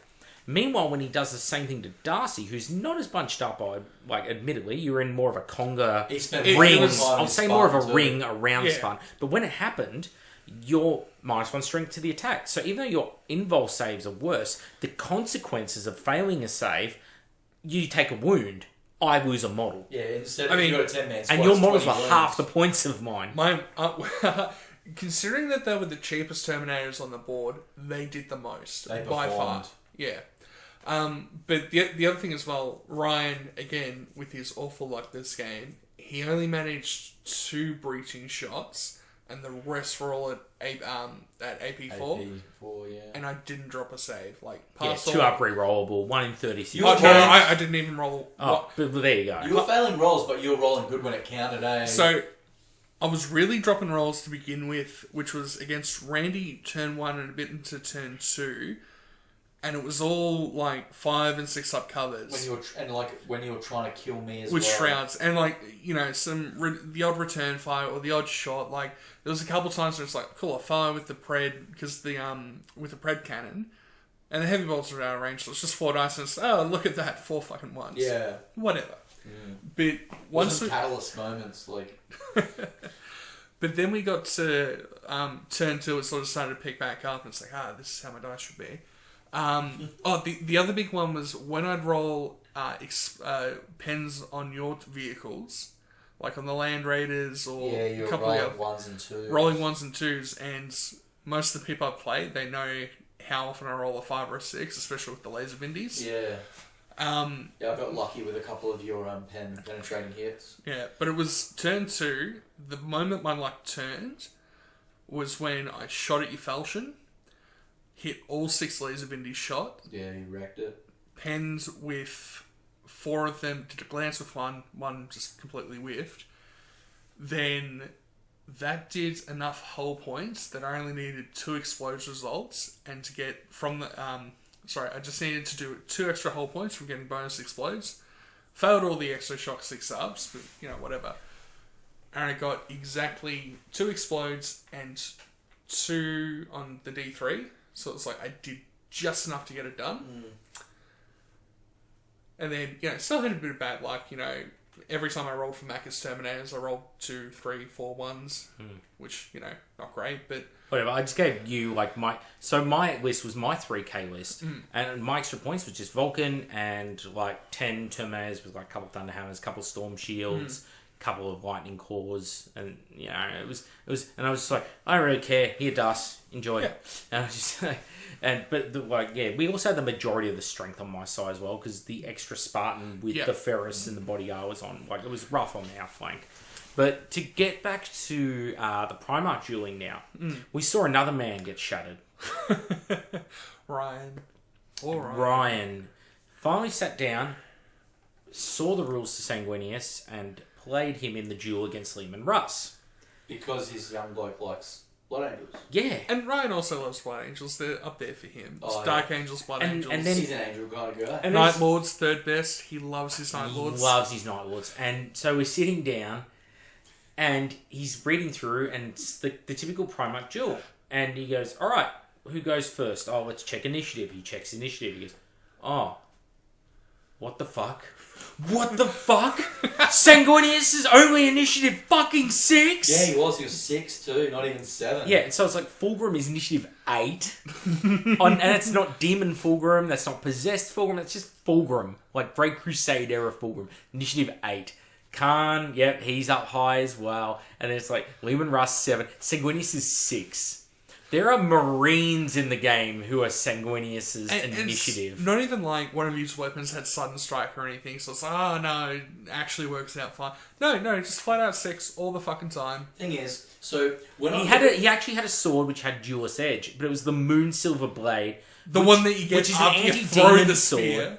It's an anti-demon weapon, and it's not even good at that though. But, so then he's like, alright, well what special rules am I getting from being a Blood Angel? Oh, if I deep strike and charge, I get +1 weapon skill. And he goes, you know what, fuck it. He's got wings, he deep strike and charged your ass. Yeah, I let him have the charge. Yeah, so he had an extra attack, had extra weapon skill. Oh no, I didn't paste him like I did a couple of the other Primarchs, but it was a bit closer, but it was still futile. Yeah, and the Spear of Telesto was by far the better weapon for the duel, because at least it had the strength. Yes. I think it needed the strength of the attacks, but it had an Exo Shock. So why does a spear have Exo Shock? So it's got an additional bonus. Well, I'll tell you right away. So the biggest thing I've learned, after we did the Primarch battles and that yesterday, one of the things I thought about before I fell asleep last night going to bed, I was thinking about it, right? And what I was thinking was Primarchs like Korax, Sanguinius, Khan if he's got his bike. The Haunter, those guys, you don't go and fight other Primarchs with them. They move quickly. And Mortarium, because for some reason he teleports. Those Primarchs aren't fucking dumb. So those Primarchs, even though Sanguinius is top tier in the lore, right? Top tier combat Primarch. He's in the game. he's fast. I wouldn't even use him to hunt Primarchs in a game. I would literally send him around. Like, those Primarchs to me are there to fuck up their plan. You go in and you use that strong Primarch to go in and delete shit that this... Like, they're catalyst units. Yeah. And like, even though it doesn't transfer you're forgetting over one thing, though. lore-wise... You don't have Khan on bike to actually play with. It was more important to get that second Horus model. Like, that's where the sculptors were really at. We need that... Fulgrim transfigured and his shit rules. Well, even Fulgrim transfigured, like, maybe... He has the wings. He's got the speed to get around and do that. It's just he's so gigantic. I doubt it's going to get there without getting shot a hell of a lot on the way. So there's no escape. And what are you going to join him with? Like, at least you can put Jagged on a bike in with a unit of bikes. You can put Sanguinius in with Dawnbreakers. You can put Korax in with Dark Furies. You are not putting in Fulgrim with anything. At least then they can soak up it becomes like a little. They're like a wound bubble, right? They're a wound pool for your Primarch. So, look, I think... like, you could put him with something like, I don't know, like Palatine Blades with jump packs, but they've got no invul saves or anything. They're just blades with wounds. So it'd be an assault squad or something, right? No, Feeding Exterminators. Yeah, but then you don't get the use of the wings. Yeah, you're missing out on that. You utilising them the way you'd utilise Korax. Look, is that crap? Is making that little bit extra crap by not using the wings really going to make a difference? Yeah, because you want to get him in there and just get those attacks going. Well, I know what you're saying is I'm not paying 600 points to do the job of what Korax and that are doing as well. Like, he's literally 200 points. Extra. That's another half a Primarch. You look at his Sundering Blows, and that was the first thing I noticed when I saw the leaks of the demon Primarch. Yeah. And I looked at his Sundering Blows and went, holy shit, those are powerful. And then I saw limited to 3, and I went, never mind, crisis averted. This Primarch's dog shit. Because he just... Which I don't get, because... It's already unwieldy. If he's already fighting other Primarchs, the other Primarchs are going to take a swing at him. I'd actually like to see Demon Fulgrim, but you remove the Wrathful Blow, the thing that limits him to 3 attacks, versus Ferris. So he gets his full attacks with Brutal 3, but he's striking Initiative 1 because it's unwieldy. Who, Ferris? No. Fulgrim is unwieldy. Ascended, Transfigured. Ferris is got the weapon skill penalty because he's only hitting on 5s, but Mastercrafted. No. I don't think it's Mastercrafted. No, it's Pedoravo's version of the hammer is Mastercrafted. That makes up for losing Brutal and making it unwieldy, apparently. That 10-point upgrade that's Mastercrafted. Like Brutal 2 instead of Brutal 3. But he's strength 12. He's wounded him on 2s. And he's going to strike first. And so it's really... And you have the worst invul save as well on Fulgrim. I reckon Ferris would take it. Brutal is such a dominant rule. And we said this with Russ. Like, if you took Brutal away from Russ's sword... I would have lost nearly every fight. Or I would have come... It would have been either almost perfectly even, It'd be far more reasonable. The only ones you'd be losing the fight to is Fulgrim and the other Primarchs of Brutal. It was very frustrating as well. Not for me, frustrated as a person, but from a war perspective... You're looking at it and going, Sanguinius is meant to be like this top tier king shit, and when his wrath is like... and then you see Russ coming in, he's like +1 strength this, +1 strength. He's striking them with strength 10 with a -1 to hit. Yeah. And then you look at first round of combat if he charges. Yeah, and you look at Sanguinius, and he's got nothing like that. There is no rage bonuses in there. There is no Lion's Collar, for example. How many nothing points when the lion. Sorry, how many points is Sanguinius? He's a lot. 435. Yeah, I think he might be 450. 450. Yeah, I think Russ he's is close. He's think. close to Russ. Yeah, it's. I mean, just at least his buff's pretty good if you build around it, especially with he does work well with the army. I would build it on this. I would really like to.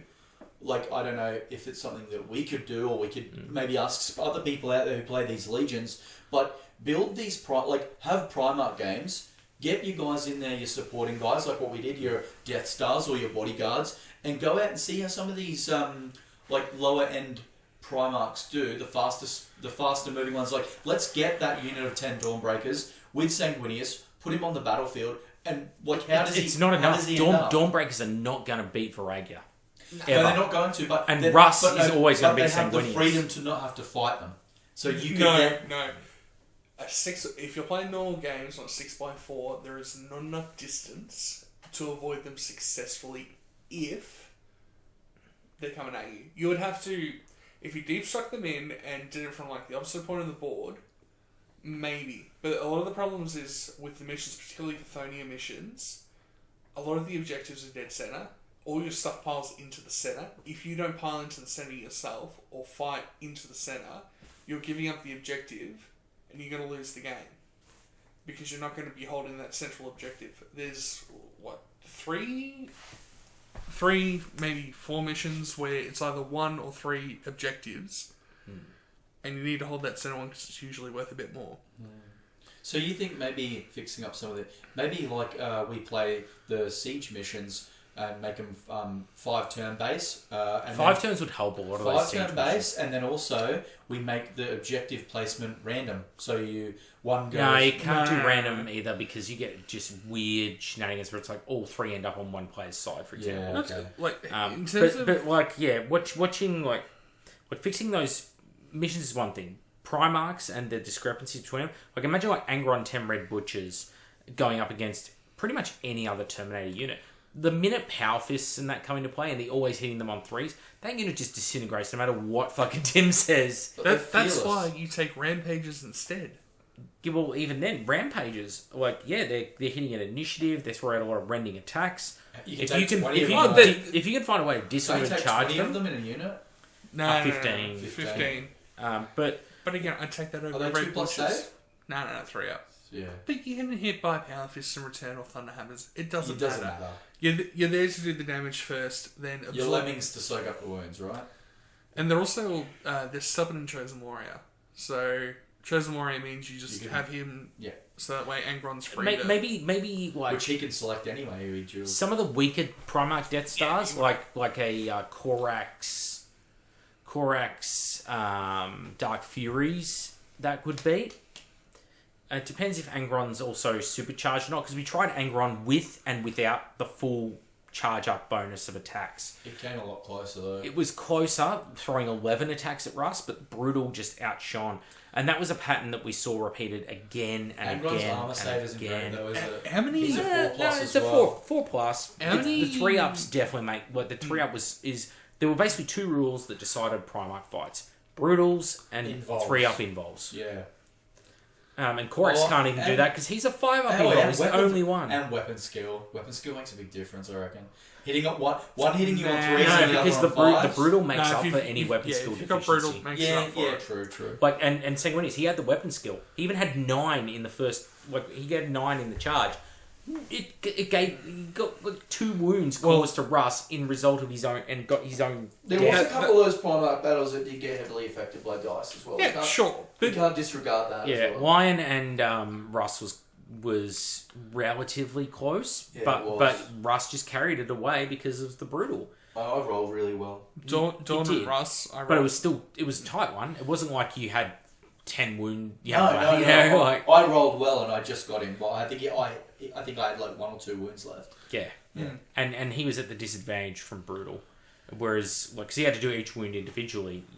For every wound you caused, it was to take 2 saves, and it's such a force multiplier. Especially when you don't have that 3 plus. Yeah, and we tried Rogel Dawn as well, and Rogel Dawn had the Auric armor, so you could never wound him on better than a 4, which makes a huge difference in that, because you go from wounding on 2s to 4s. I rolled really well when I was wounding Rogel And I rolled as well. dog shit. That was the one where I failed 5 out of the 5 out. No, I think I died first round of combat because I just you rolled did. You know, 6 ones. It's interesting because, like, when you think about it, when you look at the Primarchs, and like obviously we're having this discussion now, is another problem with Primarchs is not many people play with them anymore.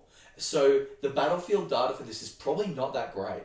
People haven't played out these scenarios. But you can sit there and just look at their stat lines and pick half of the problems before they even occur. Of course you can, right? And so you know that the Brutal is going to make a difference. You don't know until you actually see it just how dominating Ferris is.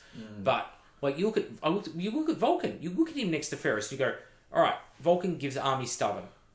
All right, he has a strength 10, AP 1, mastercrafted hammer that's always instant death, Which is awesome. Which is when you're not up against which is Brutal. awesome if you're fighting someone like Terminators. And he's strength 7. He's got 6 attacks.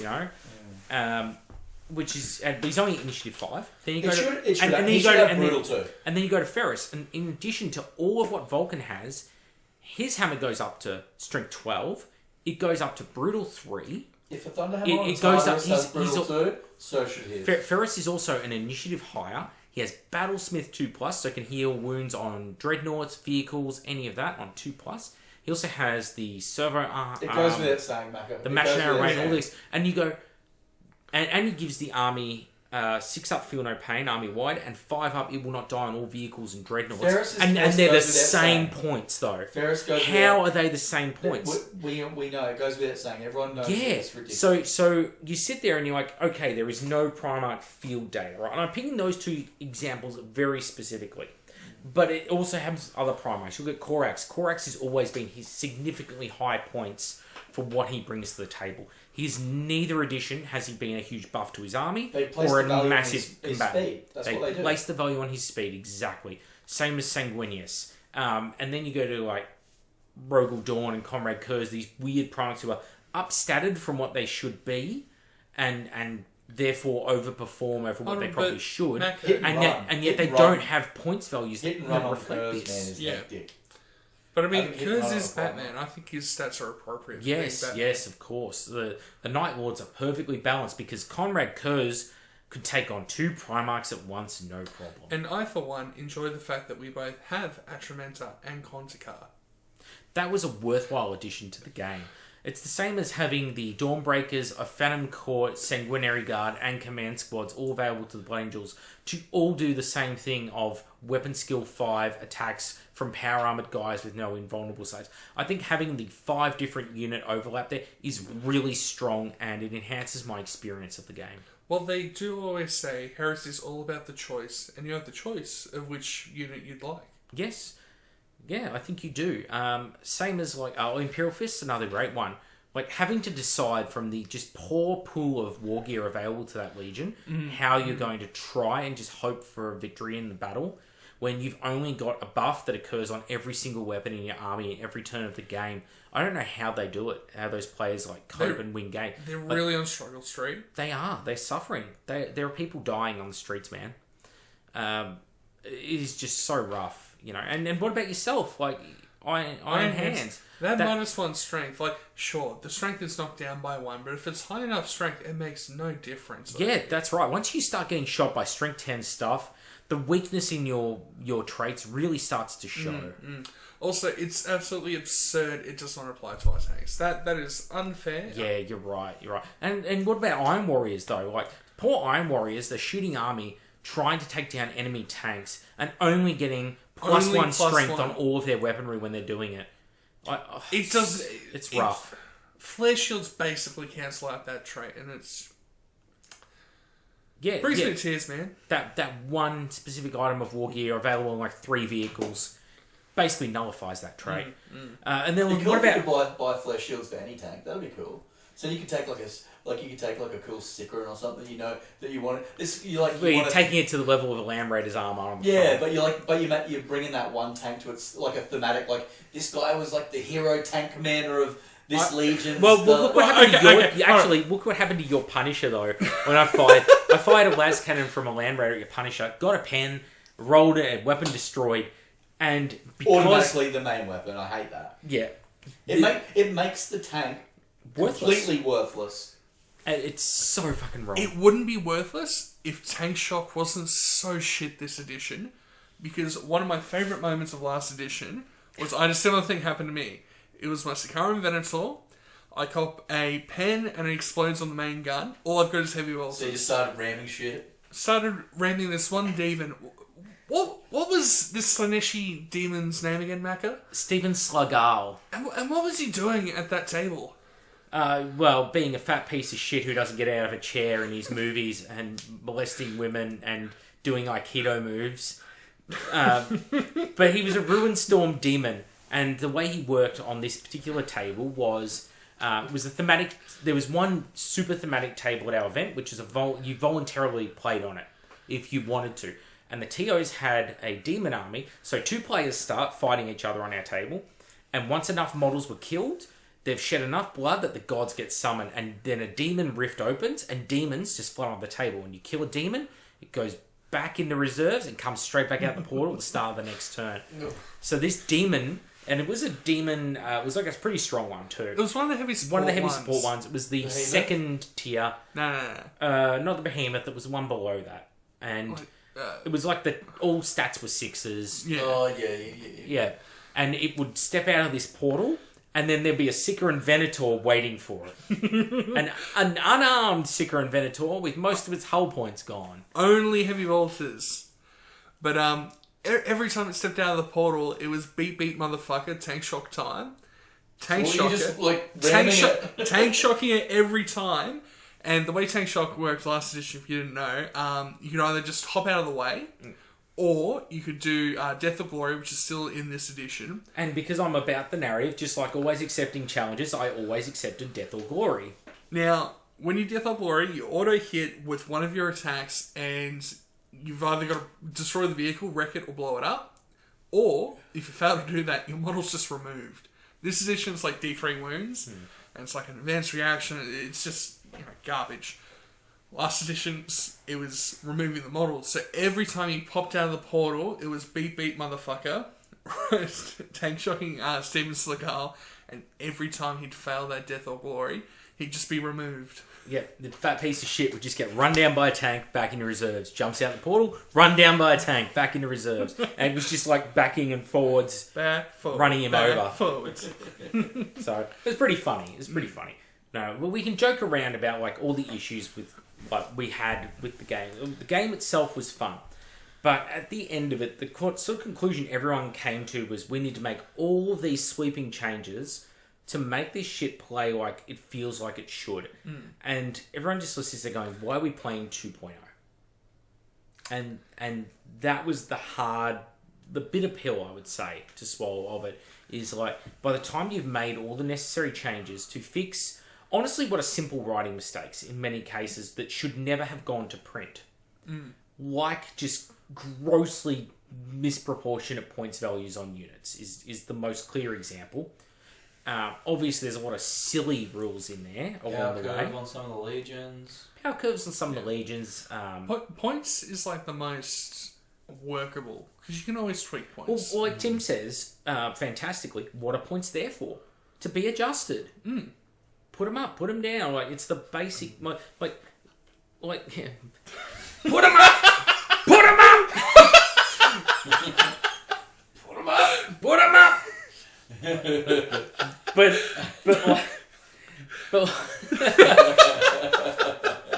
tempted to just edit in a clip from that. Please do it. Or I won't, and people have to figure out where it's from. Yeah. Clarence Claymore's boxing match. Put him up! Oh. What the fuck? But like editing points, like Contempt is a clear example. You up the points of Contempt to like 50 points, it is no longer the menace it is. It's just right in the nice tolerable zone. So it doesn't make it bad. It's just like, oh, this feels more appropriate for what it is. Yeah, and like, there's no reason the Gravis multi-melter should be like a 5-point option on a Contemptor Dreadnought. And the Carrie's Assault Cannon is still 15. Is it? Yeah. Oh. It was 15 last edition, which fair enough, because it was good gun. It's good. This edition is like, ugh. Only rending 6 up? Ugh. Yeah, or you can take the 2-shot twin-linked multi-melter option. It's rending 6 up, but so is like an assault cannon. An autocannon. An autocannon. Well, actually, it's a great example. In Curies, you get 6 shots. If you take the Gravis autocannon, you get 3 shots, but twin-linked and a higher strength. And it's also rending. Mm-hmm. Yeah, So the gap has been closed significantly between the two. Yeah. Last edition, the autocannon was it was very underwhelming. I tried against flyers.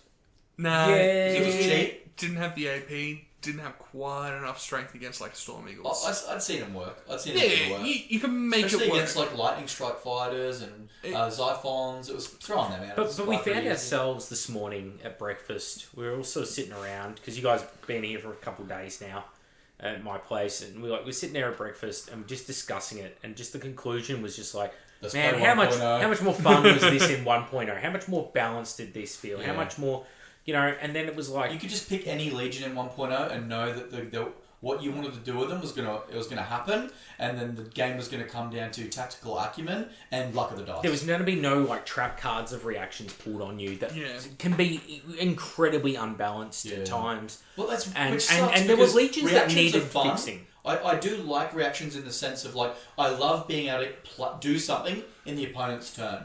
I do like that. However, when it just steers the game in like such a profound way, it no longer becomes about that. I would say, taking it back to the game we played yesterday, the game was less fun and less interesting for us because me and Mac were playing a hell of a lot more coy with our Primarch Death Stars because we knew you can charge us in our own turn if we move within 12. And it's not like we move in 12, you get to roll a charge. It's like you move your highest initiative with Russ, which is 7. Then a charge. So it's like, at worst, 5-inch charge. Yeah. So it's like, no. It's too risky.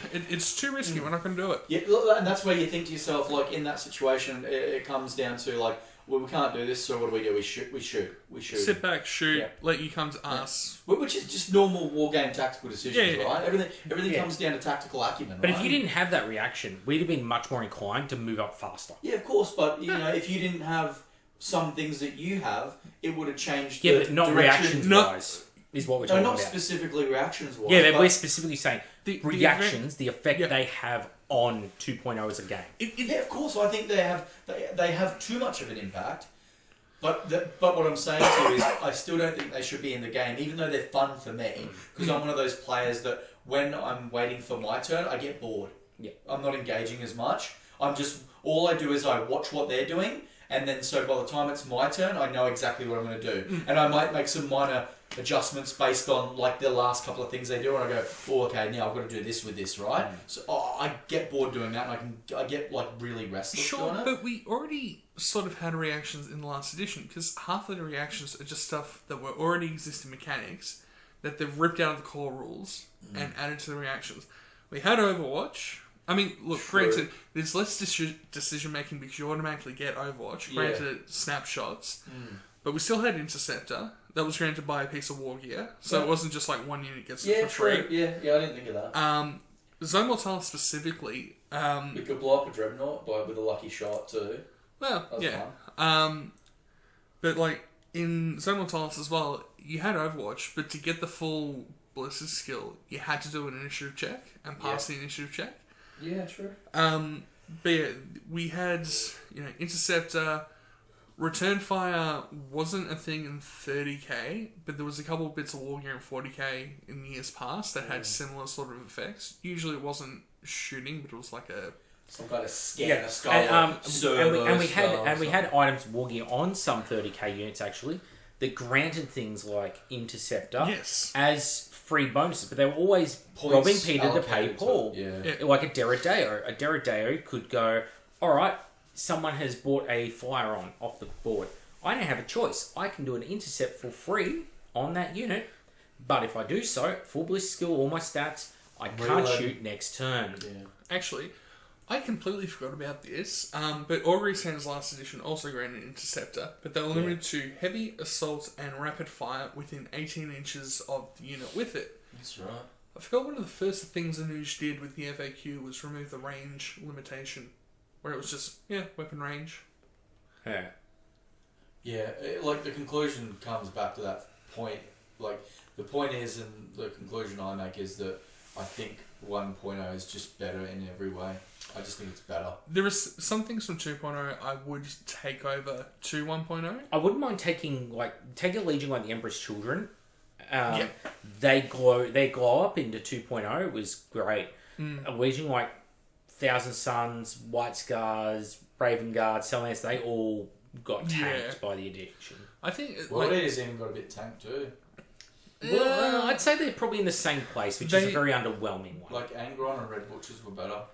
Red Butchers were not better. They've always been trash. They're trash, but when I was playing with them, I used to get work done with them. Probably because better. Yeah, that's exactly right. Yeah. Hammers this edition and weapon skill changes. Yeah. Weapon skill for them it's kind of irrelevant. Yeah, but for most units, weapon skill. Yeah. There is They'll no definitely- way. There Warriors is will no go. way anyone tested weapon skill. Nah. No way. No. They made a big song and dance about all the playtesting that happened with 2.0. They lied. Or This company fucking lied because every single playtester that I know, and I know people in fucking Germany, UK, Australia, America, who all participated in the playtesting and have spoken to me about it, every one of them basically had the same sort of issues pop up. They put the issues to the company and were fucking soundly ignored. And I just think, what fucking contempt. And it what was the point of frustrates me. playtesting then? Yeah, well, so I could say they did it to give that illusion about. It's like when they Well, make they a new could've just edition straight of up lied to 40k us. and they say, "Here's a mechanic from second edition we've brought back." And we go, "Oh, it's more narrative now," because they're a bunch of fucking simpletons sometimes. And they just look, and then it's like they were discarded mechanics because they didn't work. Bringing them back alone is not enough, right? People just lose sight of that. So, yeah, I get annoyed at just the copium. Like people defending those sort of decisions, and it's like you never should have released the product in this state. But you're just being negative, Macca. You're just such a I Debbie Downer, know. Macca. How dare you have expectations of a company that you've supported and built a community around? You Debbie Downer. Yeah, 3 decades of investing into it, and community Ah. building. Look, I will say, it's not like 2.0 is hopeless, that there's nothing redeeming of it. There are some features I'd like to Well, we bring had a back. game yesterday and we had fun, right? Yeah, exactly. We still had fun. Right? And there's still features that I'd bring well, who back. you play with has a huge impact. But that's always been the case. It has, but in 1.0, it was a lot easier to Like have a a stranger. stranger game and just be like, "Oh, this was hell fun." 2.0, you don't know what you're fucking getting. It takes like that one Night Lords or Imperial Fist player that just comes out and drops that Stone Gauntlet Terror Assault, on you, and you're just like, You can rock up to a random place full of people and you can have a bad day of playing. yeah, Like, if you get could a couple of them in a row, Foda, and then you might get against like a Mechanicum fucking spam list, or you could rock up to a random day and just get tar pasted all over the road. And there were like armies that were hardcore in 1.0. But You mean, can still have answers so for it. many events I went to where I was able to play around it. Like Custodes in 1.0. Taking on a version 1 set of Custodes and doing it with White Scars. Like, okay, I can't kill these guys up close. I tried it. It failed miserably. So it's like, cool, I got jet bikes. I'll fucking use that. Outmaneuver them. I'll outmaneuver them. I can move Play my game. move fast, shoot you with heavy bolters, just chip you down. You can't hit me because you don't And have range. they were exceptional. Like, I played them because, as you remember, I did the review with Horace, and like I played them and I played 5 games and I literally just destroyed everyone I played against, and I stopped playing them straight away. But like, again, it comes down to that thing too. Like, they were the thing of what we see now with multiple legions. Yep. Where when they're played correctly, and the worst part is it can be like cloak and dagger and just saying, "Oh yeah, but that's their fluff." Night Lords. You know what I mean? Like, "Oh, I'm playing them like this." Yeah, but that's their fluff. It's like, yeah, Night Lord's fluff that they've got 3 tanks because they outnumber you. They get to re-roll a wound with Magnum Melters. Yeah. Like, that's not fluffy. Yeah. That's not outnumbering someone. That's just taking the piss. That's just taking Imperial the piss. Fist Stone Gauntlet is the worst example of that, where it's like, well, but Breaches and Phalanx Waters are super fluffy. It's And like, they are, but they're not fluffy to have 4-up revolvable invul saves and be the With the best feel no weapons. pain. with a 4-up Feel No Pain, with a 3-up Power Armor save that if it's a blast template, They get to they get to re-roll. Yeah. When you So, charge them, they get weapon skill 5. The like, power axes are You free. can draw the line on fluffy. It's like saying, all right, well, okay, let's make a unit for Iron Warriors, and it's a Medusa or a Basilisk, except their one's strength 20 AP2, and it's a massive blast. Hey, People come on, people it's listening- AP2. They're clearly holding back, and it's well balanced. People listening most will know about the Phalanx Waters, but for like people who are first time listeners, whatever, having all those buffs on that unit and being so strong, we saw it in Kuda. We watched Cat charge 3 units of jump pack rampages, which is a insane top tier unit. Absolutely. So they're like strength 6, hitting most things on 3s, wounding most things on 2s, And you're not getting and your rending save. on 4-ups. Are they rending or breaching? Rending. Rending what? 4 plus. Savage. Right? And they're world eats. They're throwing like 5 attacks a model down range. Oh, with it's the like warlord that. trait. And With their warlord strength- trait's gone 6. And they've got rage too, so they're strength 5. Is that right? No, it's strength 6. Oh, because of the +1 for the sword, Yeah. Strength So- 6. So yeah, you so- should be getting work done, right? So they're insane. And Cat ran 3 units of them at once into a squad of 20 Phalanx Warders and lost. That is how, because immediately half his attacks miss because of the weapon skill going up on the Phalanx Warders from being charged. And then, and then out of what wounds... about Heresy 2.0, and just to sort of not be completely in a negative aspect, is it still flows good. The game still flows. There's no flow issues that I found we had. But and because you have to pick the best possible save. On Phalanx Warders, it's you can take that 5-up rerollable invul save. That's crazy. Against those rendings, and then follow it up with that 4-up feel no pain. That is so hard to break through. You're relying on the person to roll a 4 or less, a 4 or less, and then a 3 or less, all in a row to take a single wound. Yeah. Holy shit! I'd love to run it. Well, yeah, of course. And this is the thing, but the game you sucks want to run it. I want to run breaches, and I want to run phalanx, and I want to run Imperial Fist Army like that. You hear but stories. You just wouldn't, would you? You hear stories like Battle of Fel, and you're like, fuck yeah, Alexis Pollux, breaches and Phalanx Warders. Oh, this will be sweet. Yeah, I love them. But if you play that army in 2.0, everyone immediately will look down on you, even if it's your dream army. You've never played Heresy. It's your first army. You don't even know the rules yet. You read the books and you love read the books. You love the models. You buy that army. You're a dick, and and no one's going to take into account the extenuating circumstances. Yeah. You just read Betrayer. You're going fuck yeah, I love it when the Ultramarines are attacking the ship. I want to play as the World Eaters defending with all the dreads that they wake up. I've got my Fury of the Ancients. I'll run that. A bit of this, bit of that, and you walk up and you're like, hey, how's it going? And it's you're a cunt. It's I love Word Bearers and Argyll Tower. I'm going to take a ton of Galvor back. And what am I going to give him? I need to give him something to kill Terminators and stuff. Which what's double strength? Power Fist. So all of a sudden it's strength 10 Power Fist army wide. Which then all comes back to the same thing, and that's you can't. You can restrict. We can restrict ourselves, right? We can use self-restriction to make it so we can all enjoy this stuff, but it just doesn't happen. Heresy 2 is an arms race. That's what I've noticed. 100% agree. It's every time you play an event, you come away and you go, fuck, this is what got me. This is what I need to now build to deal with it. Yeah, it is. Every time. I had to do it. And I don't do that with my Salamanders just because I know that the list, if I make it any stronger than what it is, I'm now one of those people causing the arms race. Right? So if I start putting in the Chaplain with the Fire Drakes, get rid of the Venator, get more Fire Drakes, get rid of some Pyroclast, start putting Las Cannons in, there's a lot of things I can do to make it nastier. But I'm adding to the problem at that point. But I'm also I'm tuning. I've taken this. If this was a car, I've tuned it to within an inch of its life. That engine is just ready to blow next drag race. With the Salamanders. With Imperial Fists, it's I'm idling along in a jet fighter. Above the fucking racetrack.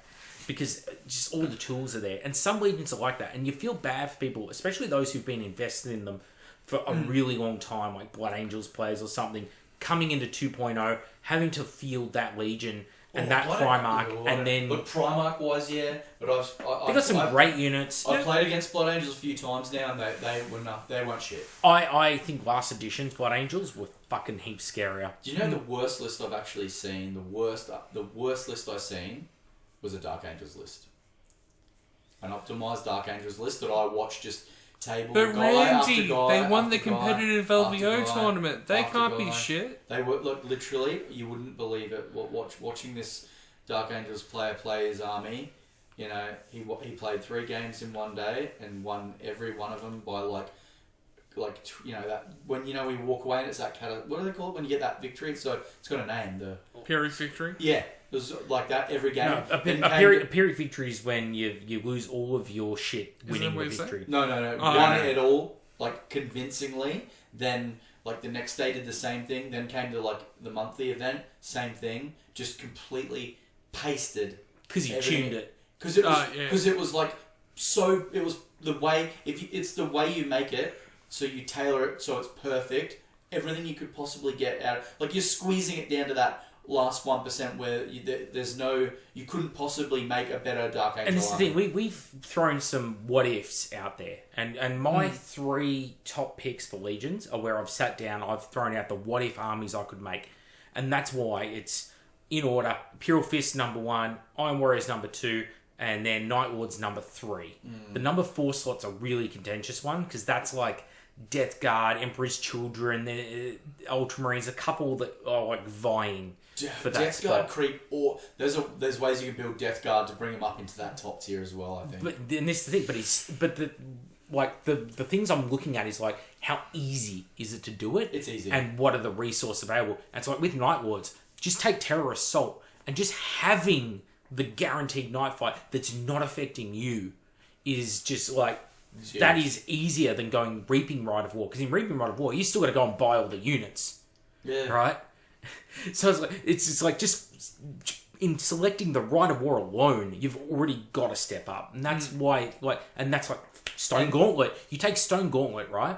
And it's like I'm going to take 3 squads of assault cannon armed fucking heavy support marines with castle and consul. Now they're all scoring, and I can sit in my back line.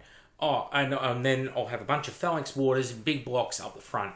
Yeah. And it's not that expensive in points to do that. And then it's like, if you're going to attack, if I need to come to you, phalanx warders can walk forward, assault cannons can walk behind. If you come to me, I'll cluster in, use my phalanx warders as a literal shield wall in front of my own units, and then use augury scanner, whittle you down, free intercepts, and just fucking hose you. And that is just, there is no thought process. There is no convoluted, I need exactly this to go right, this to go right, this to go right, and maybe. No, it's just like, oh, cool, you deep strike down, free intercept really make reaction, any tactical adjustments. hosed. There's no requirement for tactical adjustment during the game, you know? Yeah, it's just, and nobody plays it. And this is the thing, right? We have seen tuned Dark Angels, tuned Ultramarines, tuned Death Guard. We don't see fully tuned Imperial Fists, fully tuned Night Lords. Like, we see some harsh Night Lords. We don't see fully tuned Night Lords. The players have given us that one small grace, possibly to save themselves from being killed in the car park by like an angry mob with torches and pitchforks because of what those lists would do to the battles. But you can't do that with a Raven Guard army or a Salamander's army. Like a Raven Guard army that you try and tune, it's like, what are you going to do? Max out fucking sniper rifles? Cool. You've got still more day than... You've got more day than... Most people can take recon squads, and if they're Imperial Fist, they're recon squads with +1 to hit. So, like, you know, they become more day than in all but name. So it's just insane, that power gulf and what these legions are capable of in the arms race. So yeah, that's what just needs to be avoided. And 1.0 avoided the arms race so much more. It was still there, but it was a lot slower of a burn. I think this edition, it's... So I think part of it not only is the weakness in the rules writing and how exploitable it is, but it's also there's a huge influx of new people. And it's not to say that new people are bad and we don't want new people, because we do. But I think there's... But you want them to be able to paint an army and play it rather than have to because realistically, the funnest part is you look on the web store or you watch a video or you learn about a legion or you read a book, and instantly the thing that warms you is like, I want to do this on a tabletop, right? Yeah. That's the key message, right?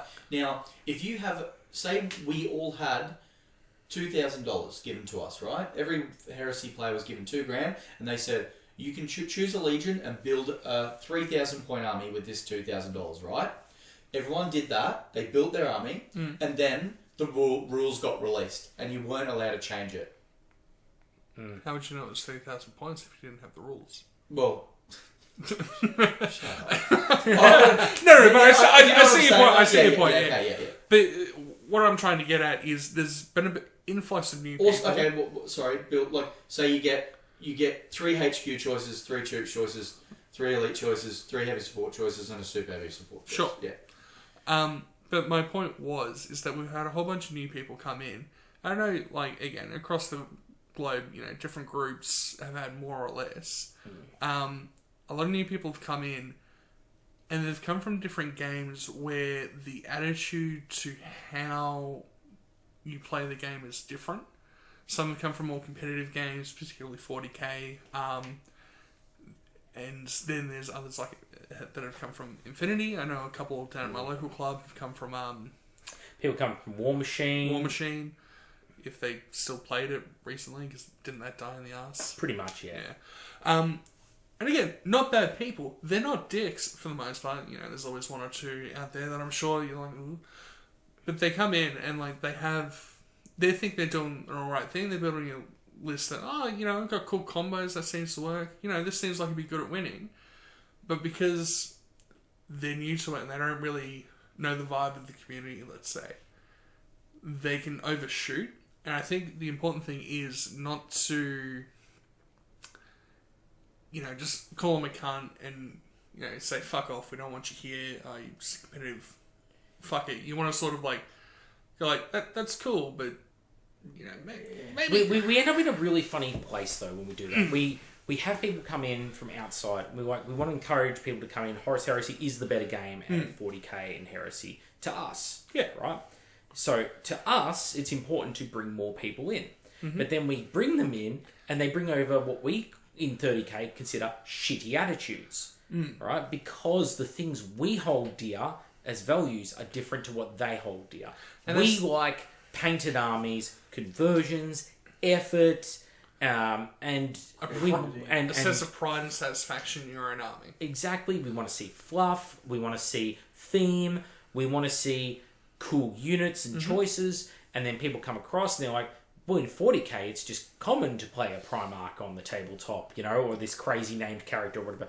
So then they bring that attitude over. They paint their armies awfully often. And I know I'm tarring with a wide brush here. No, they do. They're most of them, they paint them with, like, there's some, yeah. They're so used to meta chasing 40k where it's have to get build an ready all army, the get time. it just quickly done, right? The hobbying side is almost lost because of consequences of the game. Bare minimum, and you end up sitting across the table from like armies that look like they were painted with a white, like water and there is a huge problem right now with adults, grown adults. I know I'm going to sound like an arsehole for saying this, but people need to just have standards. And we're seeing grown adults paint miniatures worse than children, and then they get complimented on it because of many different factors, whether it's race, whether it's sexuality, whether it's just the fact that people want to be nice. They're like, well, I don't want to, I know the model's not good. I'll freely admit their model isn't good, but I just want to encourage. Want to be positive. Yeah, and you want to be positive. It's like, but you're doing them a disservice. Yeah. And it's like, again, But they're doing them a disservice because we're sitting here with our set of standards and we're applying it to them. We're going, this is what we expect. Right? And now we become the gatekeepers. Yeah. So now we're the bad guy, and then they go back to their community and go, hey, I came over with an attitude that didn't gel with this other community. I came over with values that didn't gel with the other community. Man, how wrong is that other community? I don't come over to 40k and come into an event and go, you're all fucking power gaming chuds who live in your mum's basement, and because that's... Wait, that's just me then? That's just their attitude, and that's just their community. Like, and I say this jokingly, but, it would be wrong of me to go there and do that. But when they come here to ours and do it, then suddenly we're the bad guys. I just don't fucking get it. Look, there's always going to be a bit of give and take. If I wanted to play that style of gaming, I'd just play 40k. Just play 40k, exactly. And then I get to use all the cool Xeno armies I don't get to use anymore. Yeah. It's just it's a funny thing, and it's because of different sets of values is what it comes down to, and that's it's true in life as well. So, I think that pretty much takes us to the end. So, let's wrap up. Let's get a fucking bite. Let's have another beer or something. Let's send Darcy home, and then Randy and I can fall into meat comas with like leftover brisket or something. Some pies. You didn't some wake pies? up. Yeah, I'm going to cook some pies. You didn't wake up at 3 a.m. Have some more. What? Doesn't everyone? No. Hey, I ate all my brisket. It was worth it. It was worth it. Anyway, thank you all for listening, and please, thoughts and comments below. We spoke about a lot over the last couple of hours in many diverging directions. Let us know what you think, and anything else you guys want to say? No, we pretty much covered everything we wanted to cover, right? Yeah, think so. So that's it. We'll catch you on the next episode.